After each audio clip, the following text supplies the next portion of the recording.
Experts warn of food rationing, panic buying, planes grounded, and an economic chaos far worse than the COVID.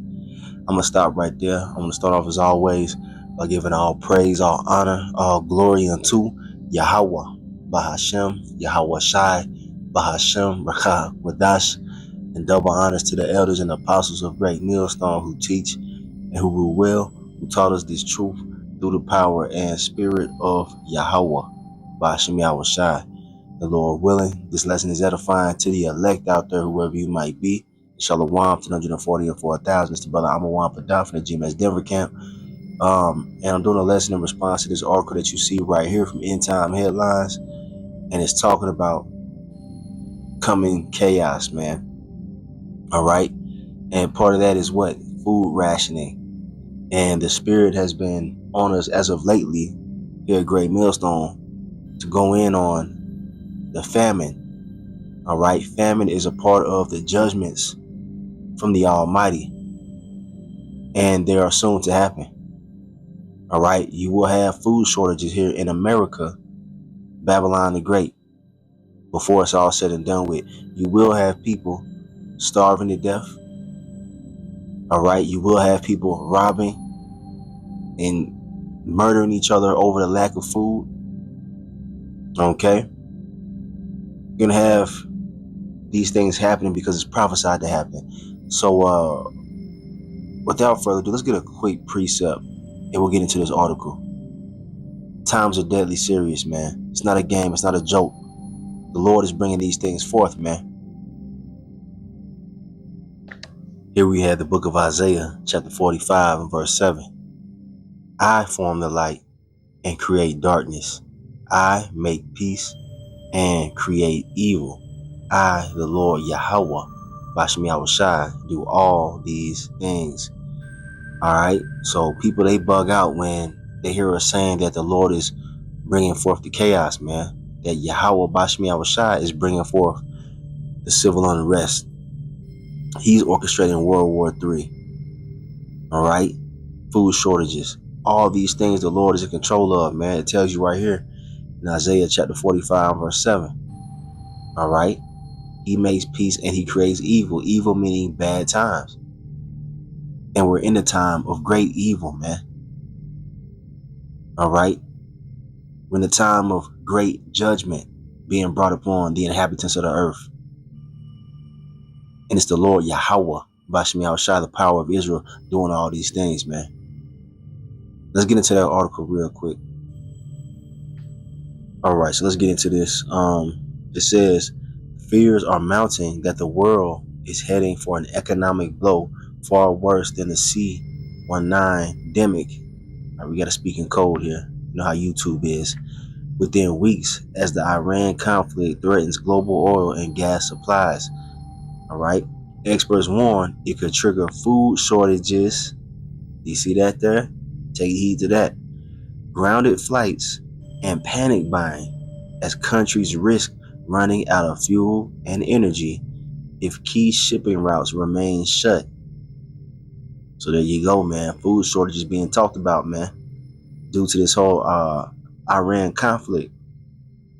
You see? Analysts say the crisis is no longer just about rising prices, but the risk of a full-blown supply crunch, with some countries unable to secure enough energy to meet demand. That could trigger a domino effect across the global economy, hitting everything from air travel to food production. The Lord is shutting this society down. It's Yahweh Bashem Yahweh Shai causing this to happen. And understand, we also know that Esau is also trying to put a squeeze on the people. But guess what? The Lord controls Esau. All right, they're creating the conditions in which people are going to be begging to receive the mark of the beast, which is the RFID microchip. Going to cause people to bow the knee, man, due to the collapse of society. They want to establish their new world order in which everybody's going to be microchipped and complete slaves to the system. This is what they're orchestrating right now, but it's really ultimately Yahweh Bashem Yahweh Shai allowing them to do so. But let's continue on. All right. It says, let's see here. Yep. The Strait of Hormuz a vital artery for global energy, remains at the center of the crisis, with around a fifth of the world's oil and gas passing through the narrow waterway each day. So that's a major thing right there. The Strait of Hormuz, all right, which is controlled by Iran, all right. You see what I'm saying? It's being closed off to certain entities, especially the U.S. All right. But anyway, it says Bank of America has warned European gas prices could surge from around 29 euros to as high as 500 euros this winter. Goodness, man. Man, that's crazy. If the strait stays shut for an extended period, far exceeding levels seen after Russia's invasion of Ukraine. Far exceeding levels. Okay. Wow. Such a spike would trigger what analysts describe as a full-blown economic emergency across Europe, the UK, and large parts of Asia, with energy costs spiraling and industries forced to cut back. Telegraph reports. Hey, not just those countries, man. The U.S. is going to suffer too. Do not get it twisted. Babylon get ready to suffer. You proud ass Americans get ready to see the wrath of the Lord, Yahweh Bashmi Shai, in these coming weeks, days, and months. You know what I'm saying? This is where we at with it. We told you that these things will happen. The situation has deteriorated rapidly after strikes hit major energy infrastructure in Iran and Qatar, including facilities responsible for a huge share of global gas supplies, with the disruption expected to last months or even years as repairs are carried out. So if you know what's going on over there, a lot of those oil refineries and whatnot were struck over there, all right, in Iran and Qatar. So that's going to cause a major issue with the supply chain there, man. All right, it's already set in place. It's already happened. So we're just waiting for the ripple effect to trickle down, man. All right, gas prices right now are already rising, but it doesn't stop there. It's going to get to the point where the food supply is going to run down, man. Because you got to realize that trucks and things that, utilize oil and gas, they supply food to the stores, man. The truckers and all that stuff, man. All right. A lot of goods are not being brought to America due to this war. All right. Ships are not coming from China anymore. I believe I saw an article talking about that. They're not sending any more ships over here. So guess what, man? People here are about to suffer as prophesied. Let's get some precepts real quick, man. All right, so here we have the book of 2nd Ezra, chapter 16. All right, highly prophetic chapter in the Apocrypha, right? Let's jump down to around verse 17, I believe. Yep. And it says, woe is me, who will deliver me in those days? So the prophet Ezra saw a vision of the end times that we're in right now. And he said to himself, who's going to deliver me in those days? That's how bad it was. That's how bad it's going to get. We're in the time of Jacob's trouble. We're in the time of what they will call the Great Tribulation. Okay? Understand that, man. This is what's at the doors. It's already been put in motion. Okay? The beginning of sorrows and great mournings. The beginning of famine.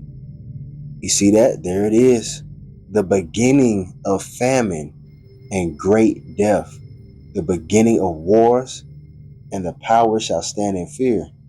The beginning of evils. What shall I do when these evils shall come? All right. That's how bad it was. Ezra was like, damn, how in the fuck am I going to get out of this? All right. Pretty much what he was saying. You know what I mean? Now understand this through, Yahweh Bashmi Shai, that the elect of the nation of Israel is going to make it through these things. But nonetheless, we're going to go through it, man. We're going to experience these things taking place on the earth as prophesied, man. It's only going to get worse from here on out for the inhabitants of the earth, man. Those who are not of the Lord's elect. All right, verse 19, it says, behold, famine and plague, tribulation and anguish are sent as scourges for amendment. So these things that are happening in the earth, all right, is for the Israelites to take heed and realize who's bringing it forth, man. The Almighty Yahweh Shai is causing these things to happen. And these scourges, all right, these different situations that are happening are meant to get you to repent. All right. What does it say next? But for all these things, they shall not turn from their wickedness, nor be always mindful of the scourges. All right.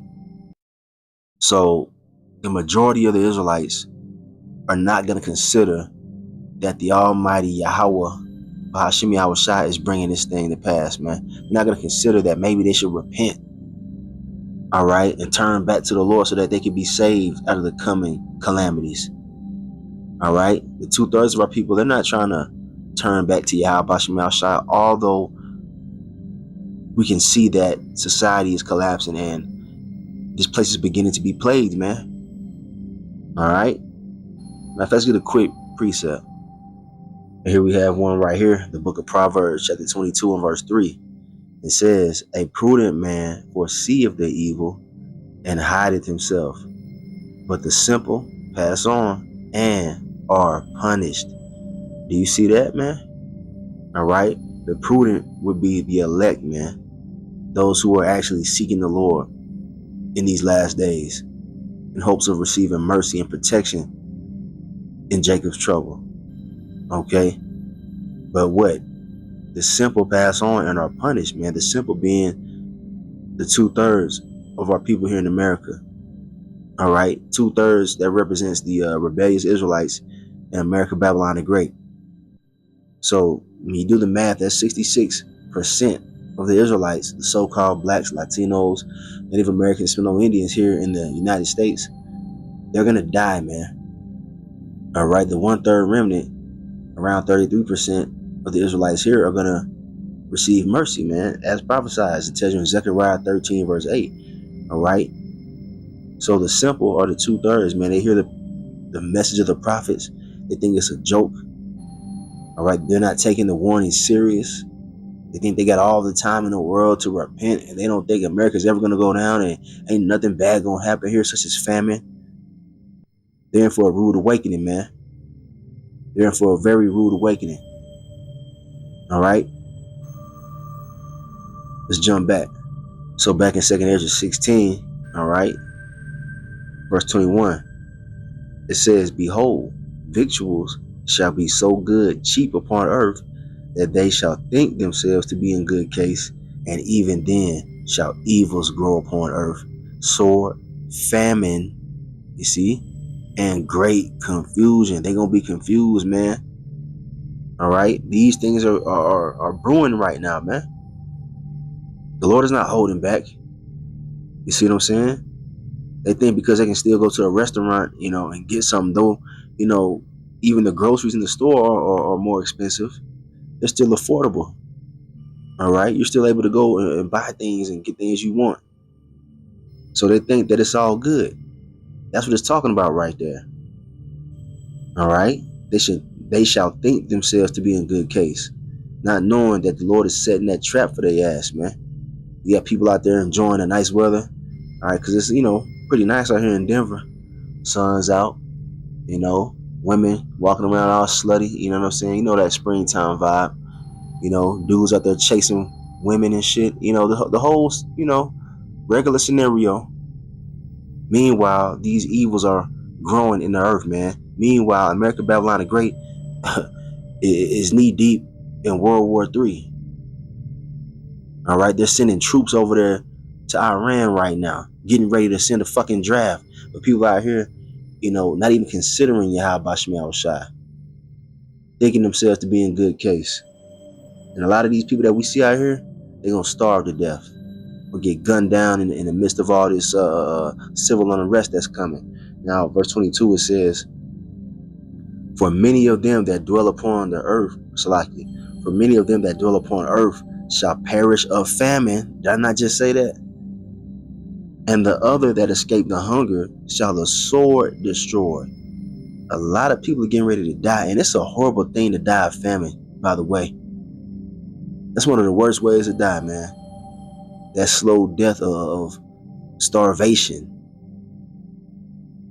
All right. It says many All right, are going to perish of famine. A lot of people are going to starve to death. That's serious, man. We just read in that news article that they're talking about food shortages. That's no coincidence. Let's get a quick precept on that, man. Showing you the horror of famine. So here we have the book of Lamentations, chapter 4 and verse 9. Peep this. It says, they that be slain with the sword are better than they that be slain with hunger. But these pine away, stricken through for the want of the fruits of the field. All right. What is it saying? It's saying that it would be better for you to get shot in the head or to bleed out from a gunshot wound or a stab wound or to get ran over by a fucking truck than to die of starvation. All right. Because those deaths that I mentioned are, fairly quick. You see? But starvation is a slow, tormentuous death.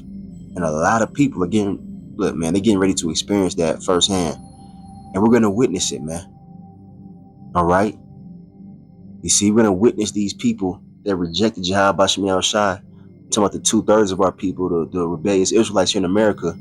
Not just in America, but also you're going to have Israelites that are going to receive judgment from in the form of starvation in other parts of the world. All right, we saw what happened in Venezuela not too long ago. All right, where people were starving, to death, to the point where they were eating the zoo animals. They were getting the animals out of the zoo and eating them, man. You see, people do crazy, crazy, crazy things when they can't eat. You understand? That's what's getting ready to happen. That's the anger of Yahweh Shem Yahushai being exacted on the earth, man. The Lord is nothing to fucking play with, man. And we should be moving in the fear of Yahweh Shem Yahushai even more so now in these last days, man. We're going to see women, eating their own children. This has happened before, man. There's nothing new under the sun. It's documented in the scriptures. Matter of fact, we'll read the next verse. Okay? Verse 10, what does it say? The hands of the pitiful women have sodden their own children. They were their meat in the destruction of the daughter of my people. Do you see that? In times past, when Israel was going through it, when the Lord was punishing us, there were situations in which famine took place and women were eating their own children, man. That's going to come back in a major way. You're going to see these women eating their own offspring out here in America. All right, in other parts of the world, but people think that it can never happen here. You're getting ready to find out, man. May the Lord Yahweh Shem Yahushai have mercy on us. And I got one more precept, and I'm gonna wrap this thing up, man. I could go on, but for time's sake, I'm gonna wrap this thing up. I might do a part 2, Lord willing. We'll see. All right, here we have the book of 2nd Esdras, chapter 15 and verse 18. It says, "But because of their pride, the city shall be troubled, the houses shall be destroyed, and men shall be afraid." All right, this reminds me of Jeremiah 30 and verse 7, 30 and verse 6 through 7. Jacob's trouble, right? Here's the point right here, verse 19. "A man shall have no pity upon his neighbor, but shall destroy their houses with the sword and spoil their goods because of the lack of bread and for great tribulation." You see, you're going to have men robbing and killing each other to feed themselves and their families, man. We're getting ready to witness that, man. And the modern day sword is the gun. And everybody got one, especially here in America, Babylon the Great. And they're getting ready to be used. This is what the Lord is bringing forth, man, as judgment upon this wicked ass place. But understand that the elect will be taken care of. Lord willing, we're of that number. All right, I'm going to close with this right here. The book of Isaiah, chapter 65, verse 13. This is the hope that we have. It says, "Therefore, thus saith the Lord power, behold, my servants shall eat, but ye shall be hungry. Behold, my servants shall drink, but ye shall be thirsty. Behold, my servants shall rejoice, but ye shall be ashamed." And that's the comparison of the elect and the non-elect. The servants of Yahweh Shem Yahushai, starting with the prophets, are going to be taken care of in the times that we're seeing unfold right now, man. We're going to eat in times of famine. All right, Yahweh Shem Yahushai is going to be doing miracles on behalf of All right, hopefully you can hear me. The mic cut out. All right, Satan got to get busy, right? Well, I'm reading again. Isaiah 65 verse 13. Therefore, thus saith the Lord power. Behold, my servants shall eat, but ye shall be hungry. Behold, my servants shall drink, but ye shall be thirsty. Behold, my servant shall rejoice, but ye shall be ashamed. And that's talking about the provision that's going to be made for the elect. All right, the servants of Yahweh Bashim Yahushua, starting with the prophets, and that trickles down to their immediate household as well, man. This is why a man of the Lord is going to be more precious than fine gold in the time we're coming into, because the Lord is going to be providing for his men and the women that are joined unto these men of Yahweh Bashim Yahushua. And Lord willing, I'm one of them. All right. You know what I'm saying? I'm one of the men that the Lord provides for in the time we're coming into. That's our hope, man. Where everybody else is worried about spring break and summer coming up and all this bullshit, we're seeking Yahweh Bashim Yahushua to be protected in these last days, man, because we know how serious it is. This is all the wrath of the Lord being brought forth in the earth due to all the wickedness, the abominations, all right, that are being carried out here, man. We're in a time of judgment, and hey, we're calling for it, man. So we got to step out in faith and believe in Yahweh Bashim Yahushua through it all. It's finna get crazy out this mud, man. Understand that. Hey, we're warning you as the true men of the Lord, man. All right? Preparing you for what's coming. We're going to make it out through faith, man. All right? That's how we're going to make it. Through faith in who? Yahweh, through his son, Yahweh Shai. All the prepping and stacking up canned goods and shit that everybody else is doing in the world is not going to suffice you if the Lord is not with you, man. Yahweh Bashim Yahushua has to be dealing with you. That's it and that's all, man. So seek the Lord. Speaking to myself first and foremost, if you've been doing it, continue to seek the Lord in these last days and don't get distracted, man. Great evils are coming upon the earth while everybody else is out there, marrying and giving in marriage. You know what I'm saying? Eating and drinking, having a good ass fucking time, not knowing the trap that's being laid for them by the Almighty. So with that being said, I'm in this lesson right here. Lord willing, the elect were edified. I'm going to give all praise, honor, and glory unto Yahweh, Bahasham, Yahweh Shai, Bahasham, Racha, Wadash, and double honors to the elders and apostles of Great Millstone who teach and who rule well, who taught us this truth through the power and spirit of Yahweh, Bashim Yahushua, and Kwam Yasharala in the Bible Ball. Shalom to the elect.